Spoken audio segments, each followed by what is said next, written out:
We hear you looking for Candyman, bitch.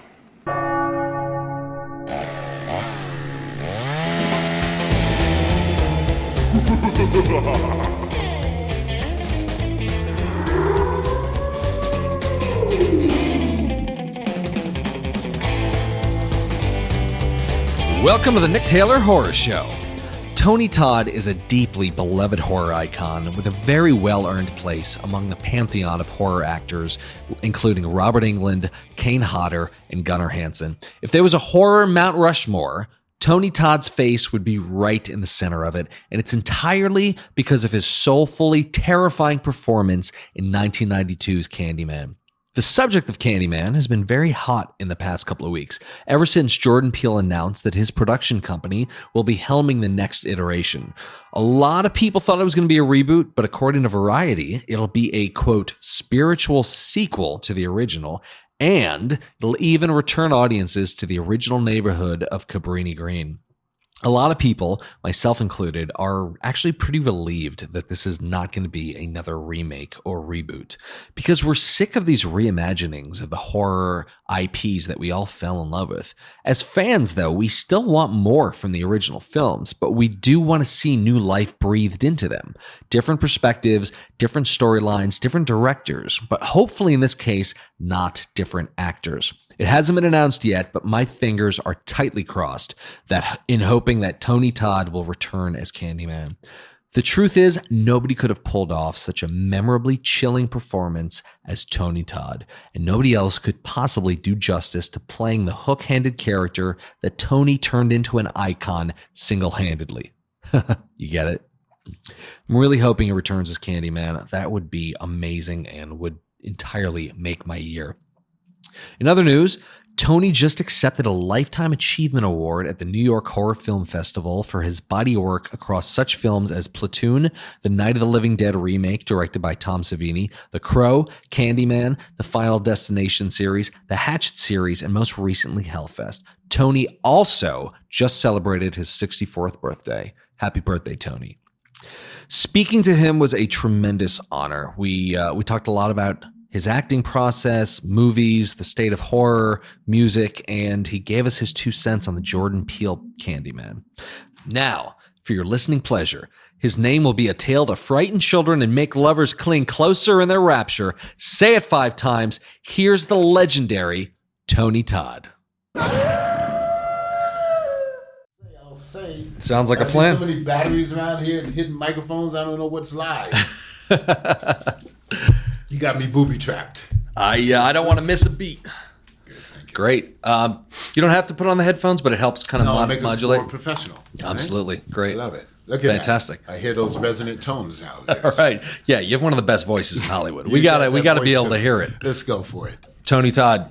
Dennis. Pleasure to meet you, sir. It's a pleasure to be here, fellow Manhattanite. Yeah. Awesome. So as an actor, you always refer to yourself as a theater actor. Absolutely. What is it that the stage gives you that the screen does not? What keeps drawing you back to the stage? Well, it's not that it's exclusive, but it's just more of it, is honesty.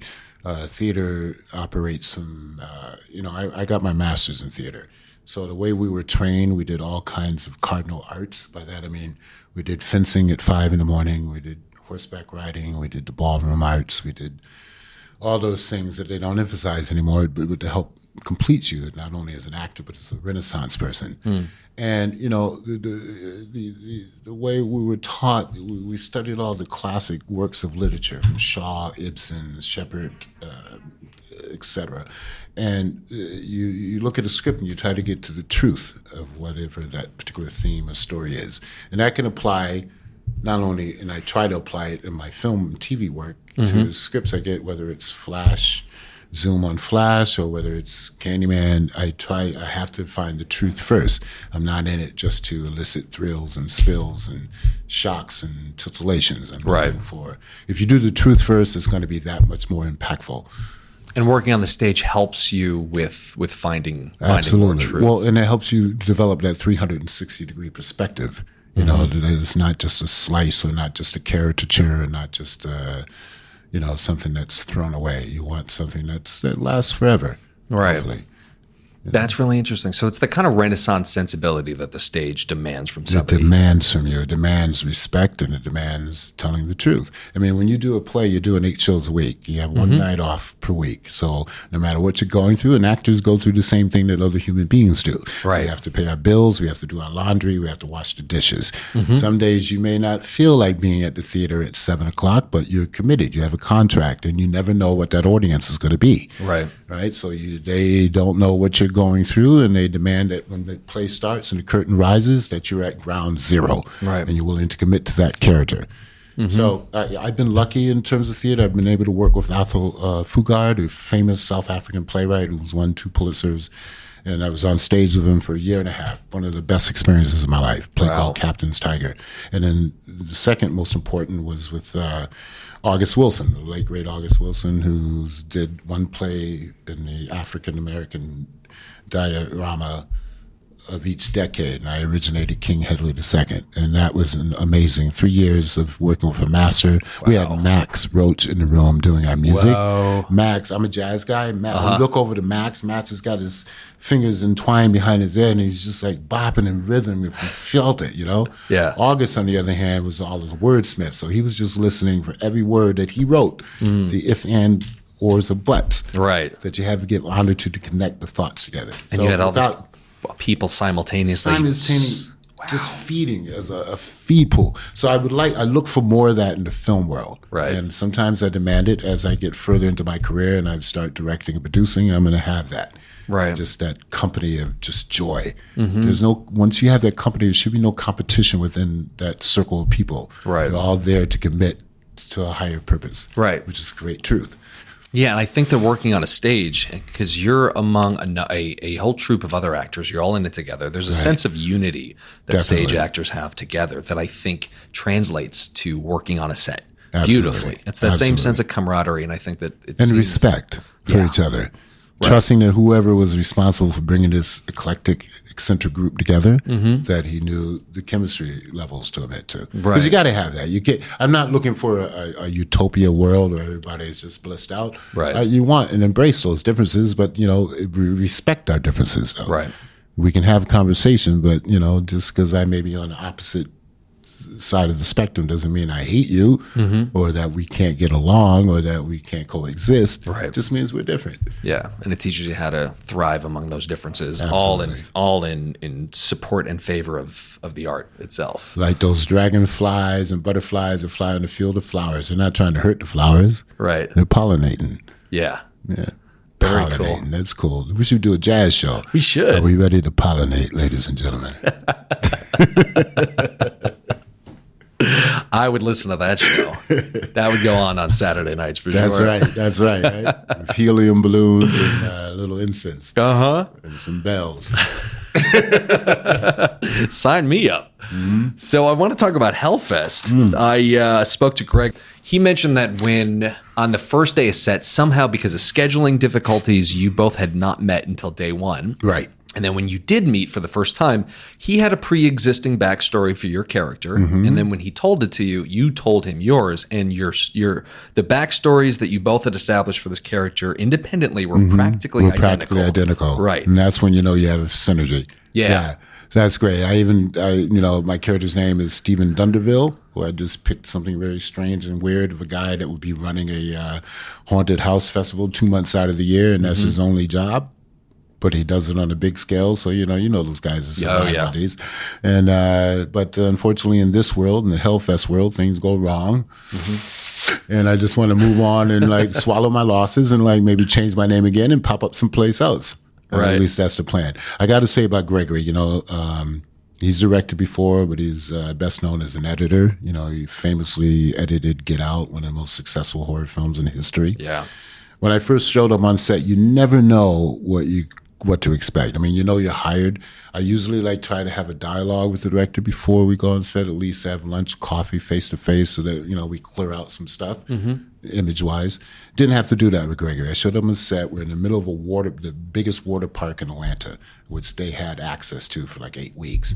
And I'd never been welcomed so warmly and effusively by a director in my life. Wow. I come on set. He says, "This is what is going to be great. I'm so excited to have." I mean, here in Hollywood, you get a lot of people that like get full of themselves and they forget the little civility things of just saying hello to somebody, welcoming them to their world, and that we're here together to make a story and tell this thing to affect the audience. Right. Gregory said, this is how we're going to shoot it. I got 5 cameras. They're going to be swooping down. I'm so genuinely excited that you're here.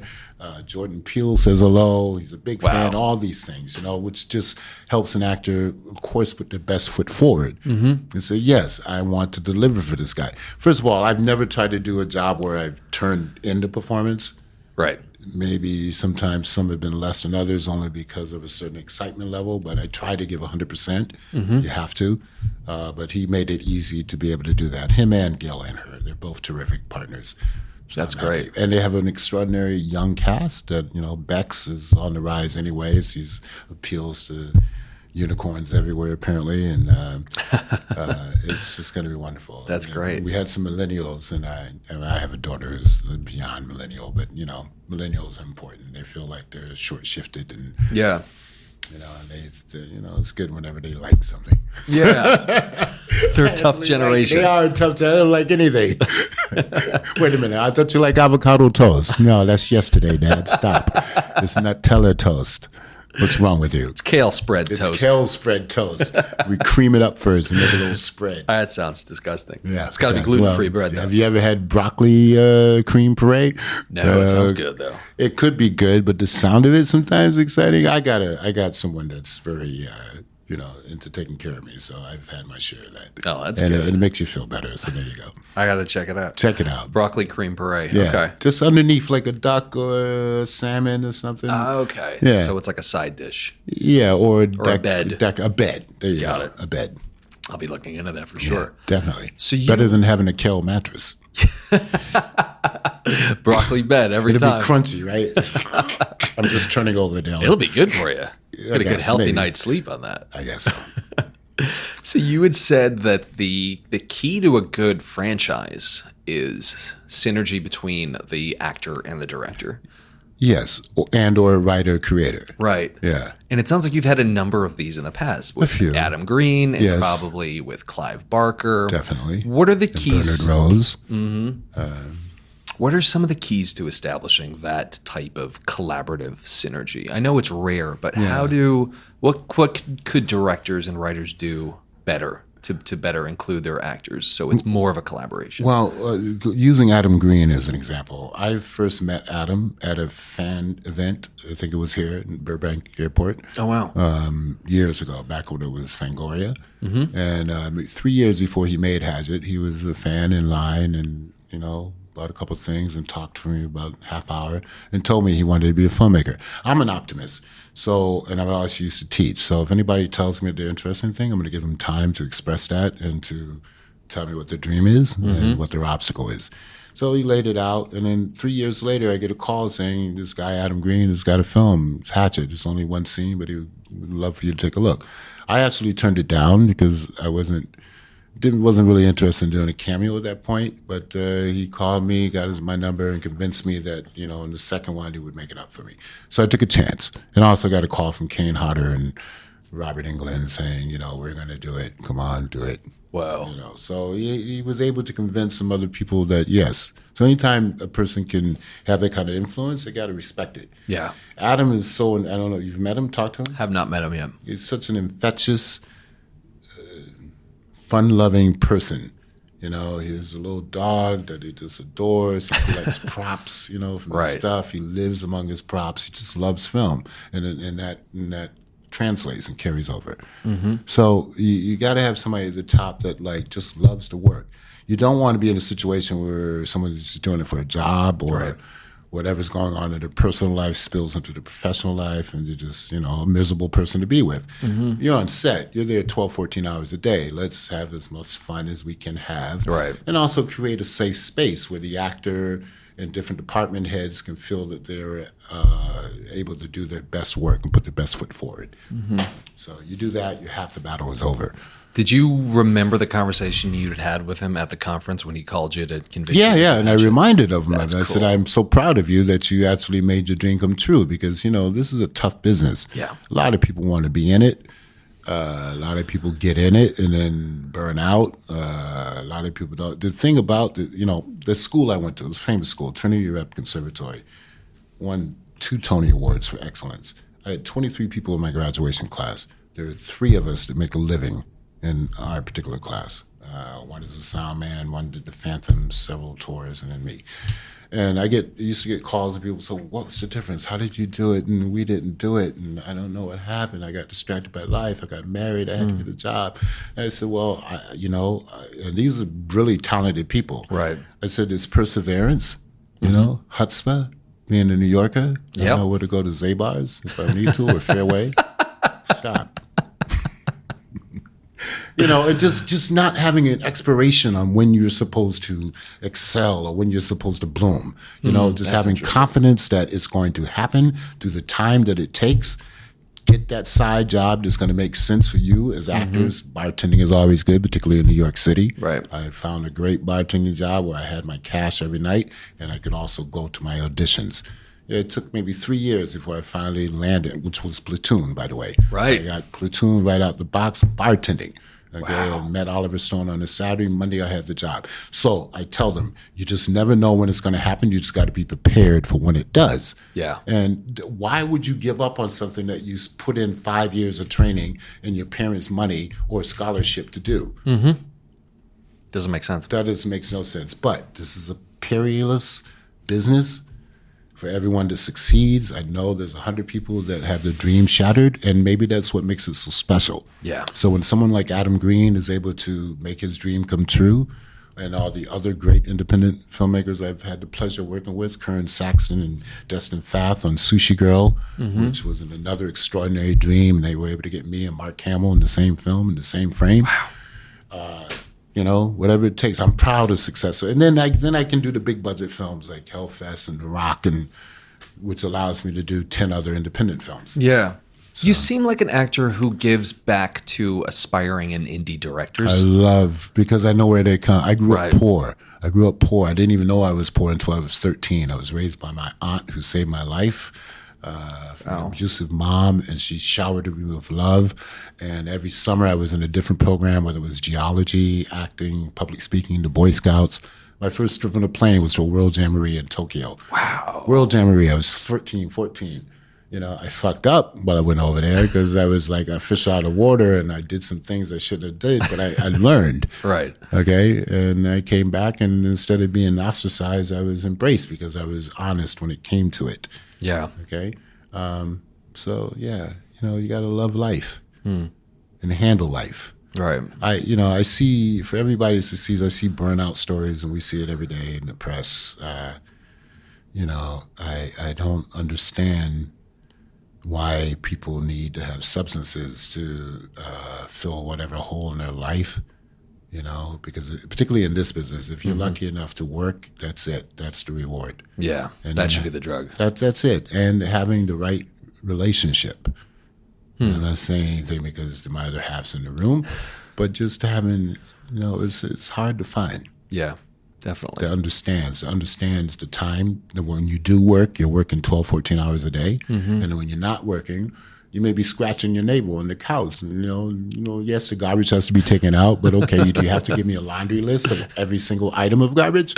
Right. You need that time to recuperate. I need to recuperate, or at least play some PlayStation or something to take my mind off of things. Right. Yeah, you're a big gamer, aren't you? Yes, I am. Yes. Are And you- I've been able to do a few games as well. Yeah, that's right. Have you gotten into virtual reality yet?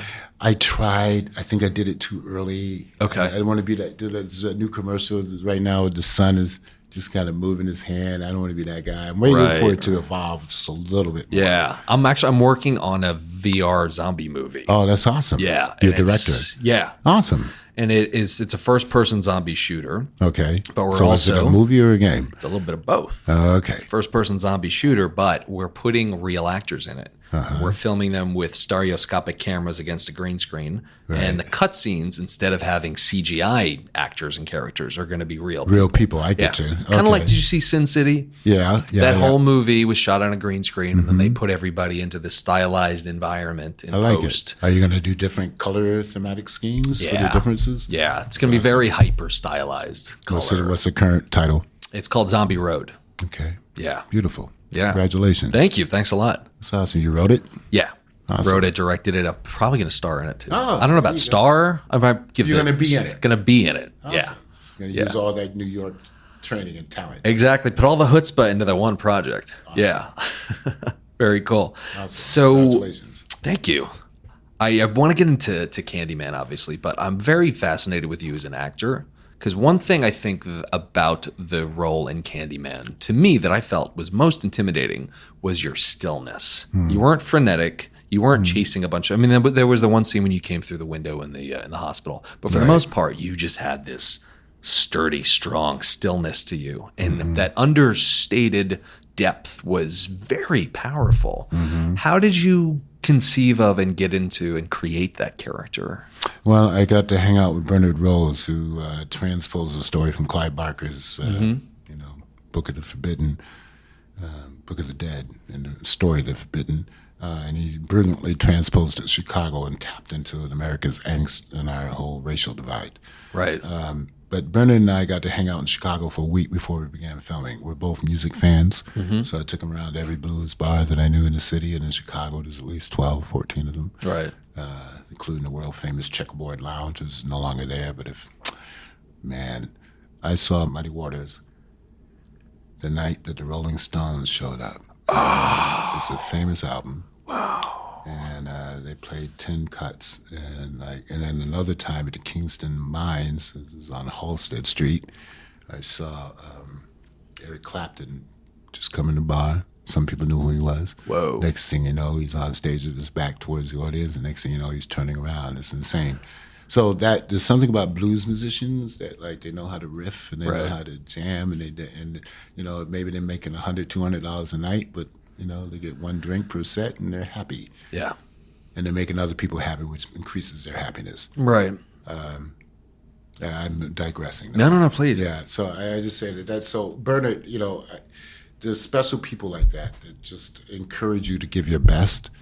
And if they hire you because there's a quality that you have that's appropriate for the character. Right. So he's just encouraging you to bring out that side, and usually people instinctively know whatever that is. And I love film. I grew up on film. Me and my aunt, the woman who raised me, would watch the 8 o'clock movie every night, and then she used it as morality tale. You watch White Heat with James Cagney. He's up on the roof, top of the world, ma. And at the end of it, she says, "So what was that, son? Who was good? Who was bad? There's shades of gray, but at least we were able to increase my morality." Right. And I think there's a lot of kids that don't necessarily have that today. Yeah. Or that clear cut. Right. And I think that it's an opportunity for movies to give that to people. Yeah. For sure. Well, you look at the success of, not because I was in it, but The Flash, which has become a very popular father and son show. Right. They see it, they watch it, they adore the CGI, and then they talk about it. So was Flash right? Was the villain, was Zoom right? Was there something, a little bit of both? Right. So those things are important. And horror specifically has always been a great outlet for social commentary. Yes. For sure. And George Romero tapped into that brilliantly. Exactly. Yeah. I feel I was going to say he was one of the first, but he wasn't. Because before that, we had all the monsters that were indicative of the fear of the atomic age. Them. We just went through our them phase again. And Yeah, that was just last night. I was watching something. I Stalked New York, which was about a woman in the 1950s that brought smallpox to New York. It was a kind of mixture between horror and film noir, but it was interesting. Film wasn't that great, but it was interesting. I got to check that out. Yeah. It seems like there's a real resurgence in popularity for horror. And they say that horror becomes popular or more popular when there's civil and social unrest. Notice that, huh? Yeah. Do you? We live in strange times now, so I think look at all the popularity of horror on television. Most importantly, it's like every channel has something that they can offer to the masses. Yeah, at the same time, some of the powers that be hold their noses up, the genre. Yet they need it. It's considered as a lowbrow genre, but it's so cathartic, and I think when it's intelligently executed, I think Get Out is a perfect case of that. Perfect case. It is something. Yeah, it's so powerful as a vehicle for social commentary. Other than Get Out, have there been any other recent projects that you've seen that have done a really good job at tapping into the zeitgeist of today through horror? Well, I liked The Meg.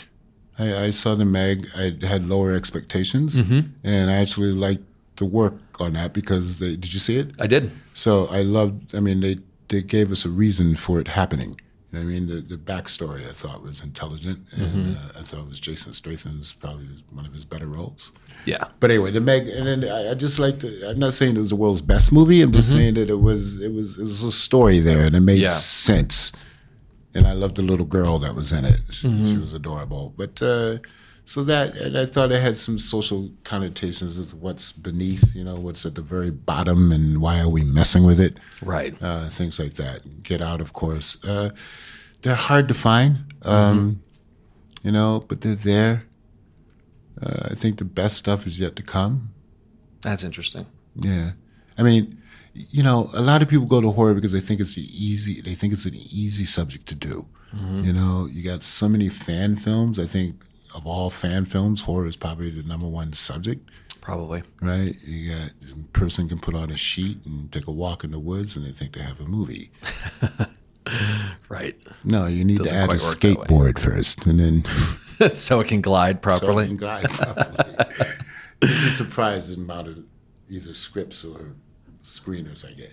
I can only imagine. But I think you're absolutely right. I think horror for the sake of horror, if you attempt to just do a horror movie and it doesn't have any metaphorical or symbolic depth to it, it, to me, falls flat. I mean, there's some movies that are fun because they're gory and bloody and they have inventive ways of killing people. We all enjoy that. It's not...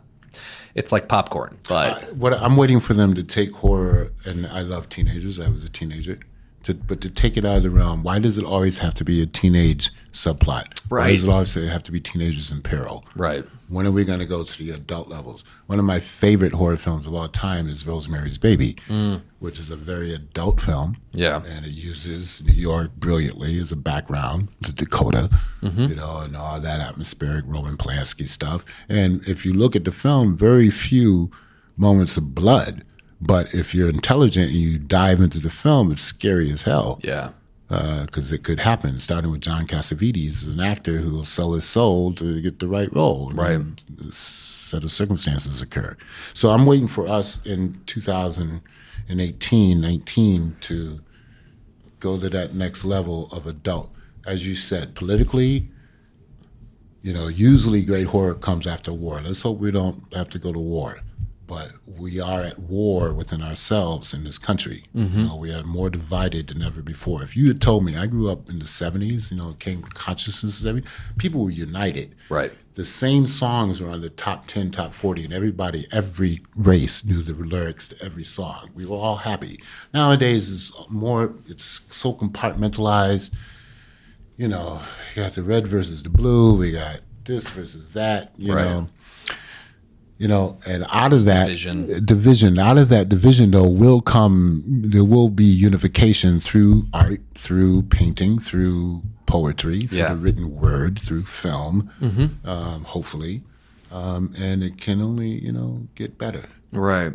But people have to be honest with themselves. They have to know what's really frightening. What is true horror? Well, I think that division that you're speaking of is very relevant today. And there's so much kind of tribalism. And there's over-identification with politics and things like that. People are divided in so many different ways nowadays. Absolutely. And I think that's scary. People need to realize that we can be divided and still coexist. Right. Right now, it's like if I don't agree with you, then all of a sudden you put a gun up in your window and a flag. And that I think is so scary because it divides us as a nation. And I think that's a big horror concept, and how there's so much infighting amongst a group of people that they ignore the larger threat, whether that's zombies or a dragon attacking the city or something. But to me, that's the most terrifying thing about our current state of the world is this division internally. As Americans, we've never felt more divided from what I can see. Never. And that's frightening because there's bigger threats out there other than our own political affiliations and things like that. And I think it's that the fact that our elections can be hacked so shamelessly and we're not doing much about it. Frightens me because we live on a grid. And let's imagine, what if ATMs were not available all of a sudden?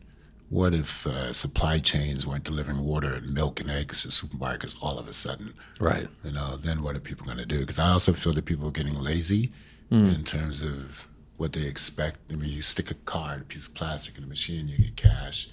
You put your debit card, it's paid for. You go on Amazon and it's there the next day. Right. I grew up knowing that you had to work for whatever it is you wanted. Right. And it wasn't instant. Yeah. I'm not saying I'm anti-progress. I'm just saying sometimes too much progress can stop us from being human. Yeah, exactly. And cause laziness. And there's that saying that a smooth sea does not make good sailors. Yeah. Yeah. You gotta have a little conflict, a little tumble in your belly. Yeah, definitely.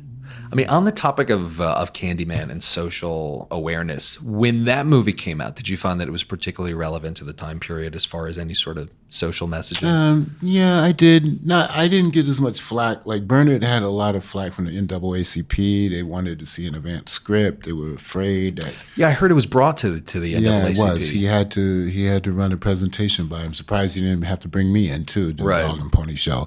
But then again, I have never been nominated for NAACP Image Award, so there you go. I heard that Bernard had to convince him. Oh, is that right? Yeah.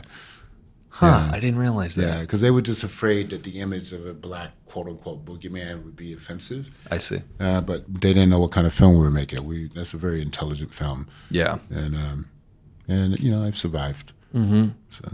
So I feel like we did touch on this a little bit, but why is horror important to you? On top of being a horror icon, you're also a fan. But why do you think it's important? And you've also you've called yourself a horror psychologist. Can you explain that? Well, no, that's for an upcoming reality show that I'm doing. Oh, all right. I heard that. They called me a horror psychologist. Oh, okay. Never mind. It's But okay. then why is horror important? Because I'm a little bit of an empath, and I grew up a single kid, and I was surrounded by a graveyard, and that's where we played. So I was able to tap into some things early on. I was a strange kid. I did creative visualization. I did astral projection. I did hypnotism. I studied magic, practical magic, not magic.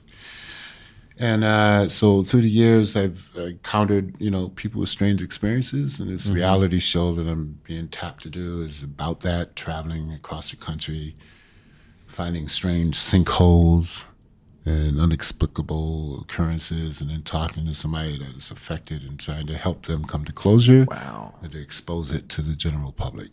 So that's where that horror psychologist thing comes up. But it's, it's not 100% that it's happening, but it's pretty sure. And even if it doesn't, I did it, and I'm happy I did it, because if you had asked me 10 years ago, would I do reality? I would say, what the hell is that? Do I look like a real housewife of anywhere? No. But here we are. It's a new market.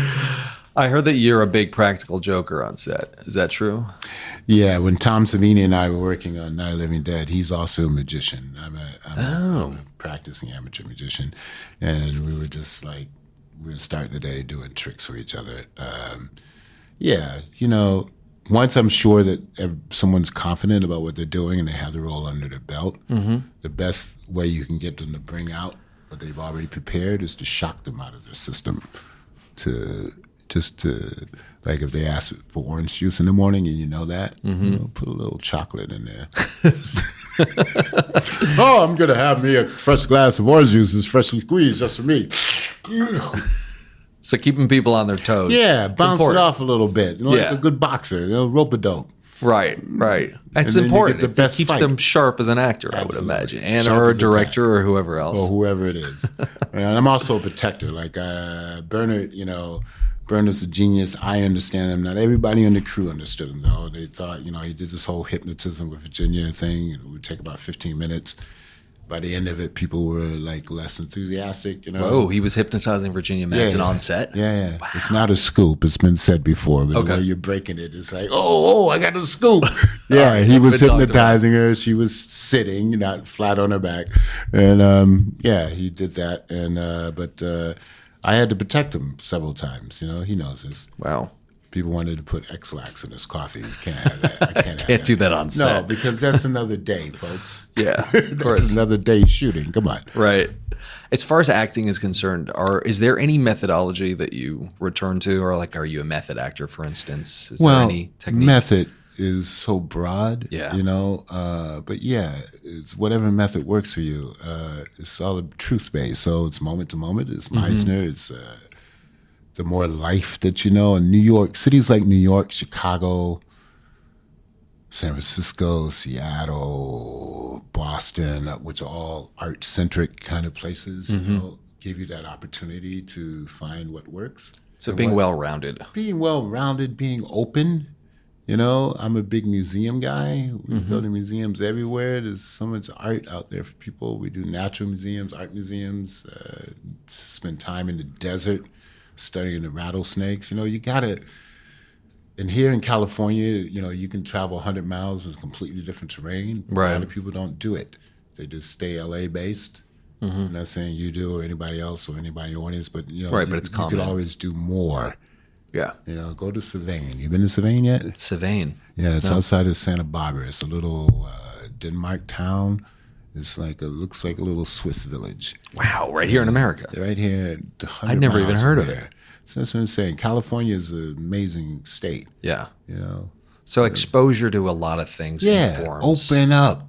Yeah. Seeing, like in the last 2 months, I've seen 20 hummingbirds and 10 dragonflies. I count them because I consider them mystical beings. You know.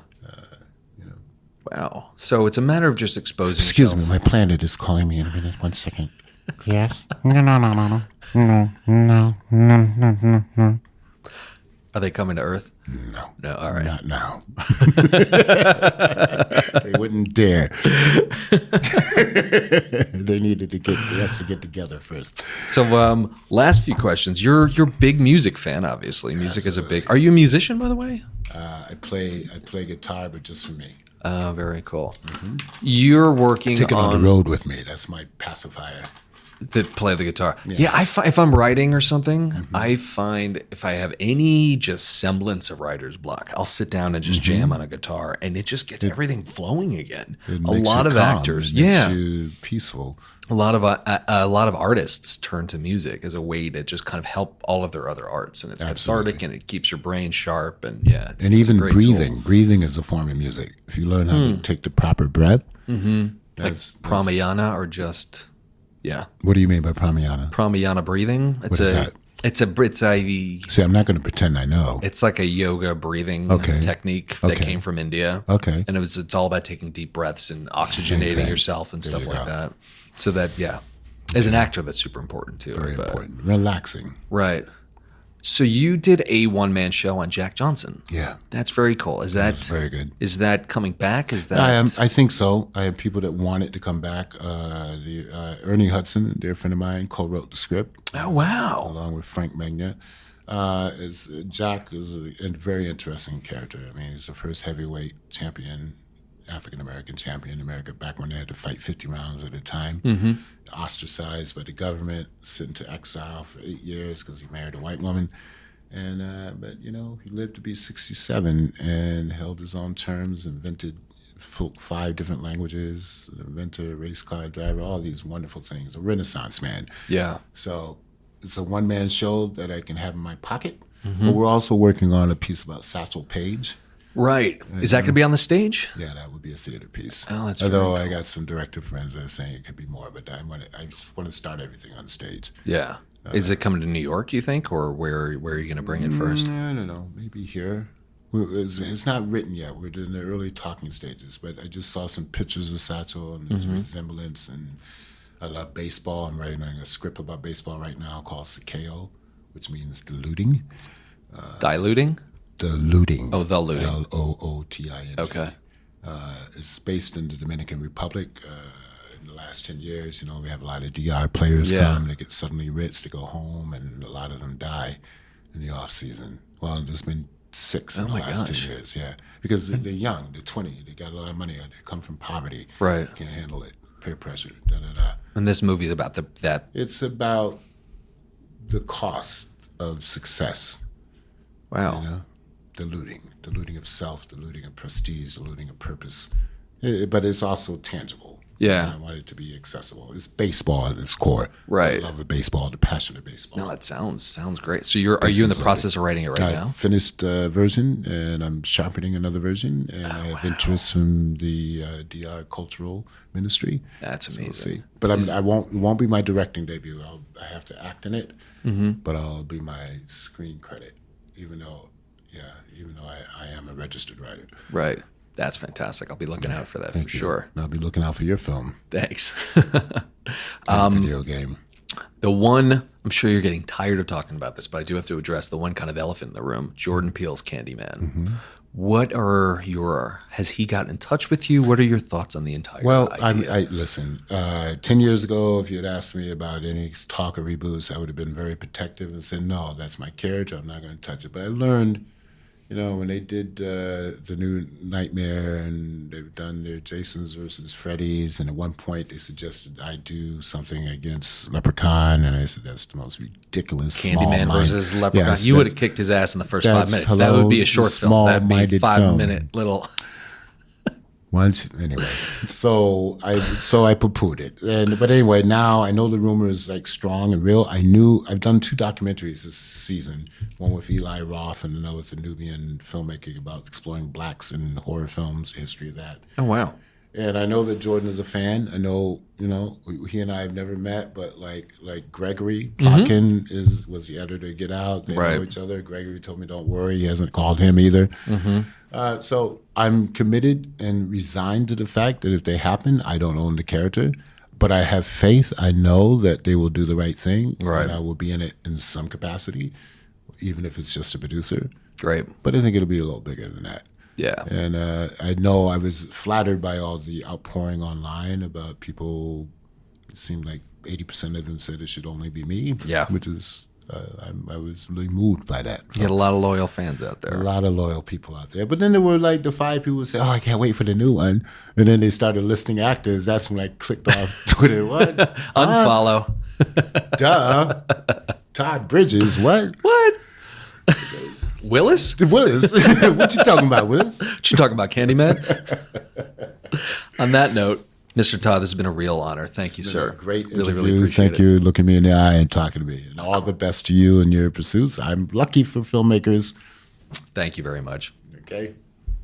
Awesome. Let them hear the slap. High five. Nice.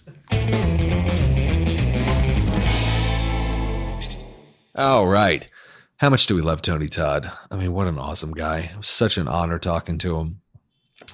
Let's take a minute to think through some of the larger pieces of insight. First one, this is definitely applicable to actors, but definitely applies to creatives and creators of all kinds. And that's the idea of being well-rounded.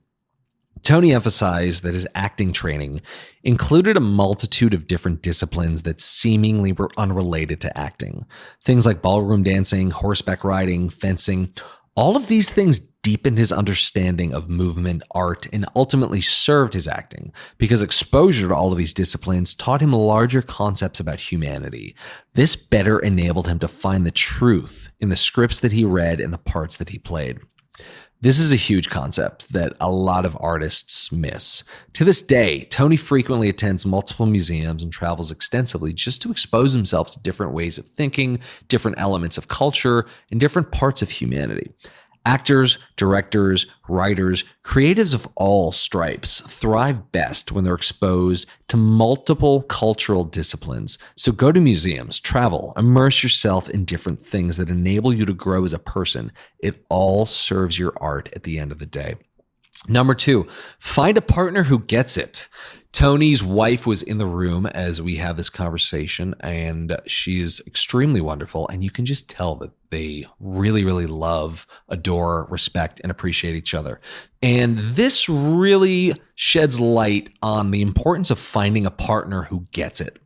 Acting, along with just about any creative endeavor, is incredibly difficult and requires long stretches of time away from home and years worth of uncertainty. When seeking a partner, it behooves you to find somebody who can support you emotionally and not discourage or distract you from your craft or your pursuit. It's easy to get bogged down by the minutia of reality, which compounds into major digressions that can take you away from your work. Find someone who can understand the struggle and the hours and energy spent on your projects and can give you the fuel to keep going, not somebody who's going to nag you, guilt you, or distract you from your mission. This is huge. Number 3, trust the process. There's no expectation for when you're supposed to make it or when you're supposed to excel or bloom. Tony was 32 when he was given his first big break in Oliver Stone's Platoon and 38 when he got the signature role as Candyman. Show business is a perilous business, and you can't lose sight of that. As Tony states, don't suddenly give up on what you spent years building because you never know when it's going to happen. So all you can really do is trust the process and be prepared. Anyway, guys, that's all we got today. You can stay in touch with Tony on Twitter at Tony Todd 54. That's TODD. And Tony Todd Official on Instagram. Here you can find announcements on all of his projects and appearances. Thank you guys, as always, for listening. If there's someone you want to see on the show, send me a tweet at I'm Nick Taylor. That's I am Nick Taylor. You can follow the show on Instagram at the exact same handle. And if you dug this episode, it would mean the world to me if you could share it with your friends and family on social media. Thanks, everybody.